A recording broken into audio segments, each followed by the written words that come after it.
out there to talk about the different big carp and big gar. So we're moving on to this tray now. So these all right here are what I was calling the ancient fishes. These are really, really old fish that there are fossils from over 100 million years ago that are just like the same fish we catch today. So their body styles haven't changed at all because they're so efficient at what they do. So just like an alligator is a living dinosaur, all of these guys are living dinosaurs. So we're going to talk about the gar first. This guy right here is an alligator gar. And then this guy beside him, this is also an alligator gar right here, just a much smaller one. But they get very heavy and they're very good to eat too.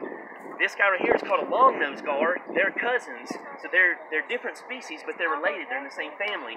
So this is his cousin, the long-nosed gar, and then this is their other cousin called the spotted gar. So see how he's got the spots on the underside of his jaw? That's how you tell him apart from these other two guys. He obviously looks real different because he's got a real long, narrow nose. And then this guy, the alligator gar, can you see how he's got 2 rows of teeth on the upper top of his jaw right there? Yeah. 1 row there and 1 row there. That's the only species of gar that's going to have 2 rows of teeth is the alligator gar. So then we'll move on to this crazy looking guy. This is called a bowfin or a shoe pick. A lot of the local fishermen will call him a shoe pick. Me and my daddy can fish. Okay, they're good to eat too. And believe it or not, in Louisiana they make Cajun caviar with this. So people eat the eggs from this, and it's called caviar. And so that's a bowfin or a shoe pick. And then this crazy looking guy, here's another. That's his mouth. So fish have a hinged mouth, meaning if their mouth was open all the time, so he eats other fishes. So his hinged mouth allows him to open real wide, to see how big his mouth is, and then it also can close back, so that hinged mouth allows him to open his mouth real wide to eat other fish with. Nasty looking, huh? It almost looks like a snake, doesn't it? They're slimy because that protects them. Fish, they naturally emit slime. It's kind of like when you go out and you sweat, the oil in your mouth when you sweat will actually help protect your skin. And that's what helps protect a fish's skin and scales is the mucus that it makes. Excuse me. This last guy on our tree here, this is a really neat fish called a paddle. Coming up your way. This is called a paddlefish. So this is actually only 2 species left in the entire world of this guy. This is our American paddlefish, and there's a Chinese paddlefish that's almost extinct now. It's almost gone. But our American paddlefish is doing really well. We have these in the Vermilion River, the Mermentau River. They're native to the whole Mississippi. And what's so neat about this guy is he's just eating plankton. That's all he'll ever eat his whole life is plankton. Yes, ma'am. It's called his rostrum, but it's his nose, and it kind of starts as an airplane wing. And then he's going to go in the water all the time with that mouth open, and he filter feeds. And so that kind of reduces the drag, kind of allowing him to stay one of the really cool things about this is, like we were saying a minute ago, it's related to the sharks. And he's an ancient fish that has this shark-like tail and no bones in his body. He does not have any bones. He's just cartilage like our ears and our nose is. Because I'm giving him the wiggle. No, luckily no. None of these guys are still alive. Okay, this right here, these are all freshwater fish. And we're going to move on now to our freshwater. These guys down here at the bottom are extremely important in Louisiana because this is the commercial fishing. These are the basis of the commercial fishing industry right here. These guys are the saltwater version of these guys. This is called a gizzard shad. Gizzard shad are very, very good bait for crawfishermen and for crabbers. So a lot of people like to catch these and use them to bait their crawfish traps, their crab traps. And then, like I said, the saltwater equivalent is called a pokey, or a Gulf menhaden is the real name, but this is a pokey. Have y'all ever been by one of the pokey plants? There's one down in Intercoastal City, and it stinks. You know why it stinks? It smells terrible. Because they'll catch like tens of thousands of pounds of these guys, and they cook them down and extract the oil, and that goes into cat food and dog food and horse feed. And believe it or not, if any of you girls like putting lipstick on, there's fish oil in your lipstick. and eye mascara and all that stuff, it has fish oil in it. But it's very important. It's a multi-million-dollar industry here in Louisiana for these shad and pokey. This guy's called a buffalo. So he's a smallmouth buffalo. Yeah, there's some blood coming out of him, sorry. But that buffalo is also very important. The guys will go out on the big rivers, the Mississippi and Chappaqua rivers.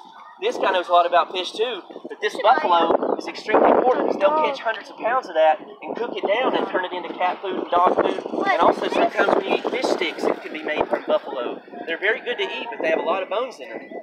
So this, okay, so it sounded like it, didn't it? Okay, so once we move on from our commercial fishes, these are what we call game fishes. This This is like if you go buy a fishing license and you come here and fish, these are the game fishes. So here's our bass. So these guys are here. This is called a yellow bass. This is his cousin, the striped bass. And then this is their other cousins. Let's see, a largemouth bass. So this is a largemouth bass. And then these are... Why does this look like a piranha? He looks small, but look, he's got a pretty big mouth comparatively when he opens it up. And then you see these guys, they have a pretty big mouth too. Ew, gross, huh? And these guys are called the sunfishes.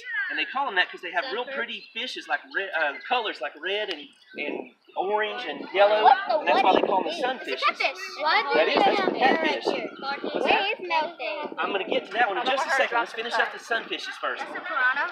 No, it's a sunfish. And see how these are all cousins. They're all related to each other. They're all species in the same family. Same shirt, too. The family Centrarchidae. So we look at these guys and see how this one's different from that. He's got a red ear. This is called a red ear sunfish. This guy, his gills look blue in the sun. It's called a bluegill. This is called a warmouth because he's got a real big mouth. So that's a warmouth. This is a long-eared sunfish. See how he's got a real long ear? And then this is a red-spotted sunfish right here. So he's got red spots on him. Okay, and then our catfishes. We have two species of catfish here. This is called a bullhead, and they're real common around rice ponds and rice fields. In all of our ditches, everywhere you go, there's bullheads. I'm sure there's bullhead in that pond too. And then this is called the flathead catfish. So look how flat his skull is compared to this guy. He's got a much bigger, broader head, whereas the flathead has a real small head. That is part of the guts coming out of that face. Gross, huh? Nasty. Gross. It's like 5 minutes. 5 minutes left. You got a question? Give or take. They get huge. Believe it or not, I've caught flathead catfish that'll be this big. Wow. And they are so just neat looking when you see a big one like that. Okay, so we're gonna. You might have any more questions on our freshwater fish? Okay, we're gonna move over to saltwater fish. That's what this tray is. All those are from Vermilion Bay. So this big guy's called the Atlantic stingray. There's two of those, and the Atlantic stingray has a big stinger right here on the back of its tail. It won't sting you, but it'll stab you. So it has a big, long, bony projection about that long. That's what can actually hurt you really bad. So I cut that off so that nobody gets hurt today. And this one I also removed it. I don't want anybody to get hurt. But you can still cut yourself really, really bad. You guys see how sharp those look, those spines? So that's what a stingray uses for protection. But he's kind of nasty. He's got this is his, I'm going to use the big one. What's neat about him is his eyes are right here on the top of his head, but his mouth is under here. So he's a bottom feeder. It almost looks like eyes right there, doesn't it? So he goes along the bottom and eats stuff. So that's his big mouth right there. And there's his gills where he breathes. So, I can't get my finger out. Okay, so that's our Atlantic stingray.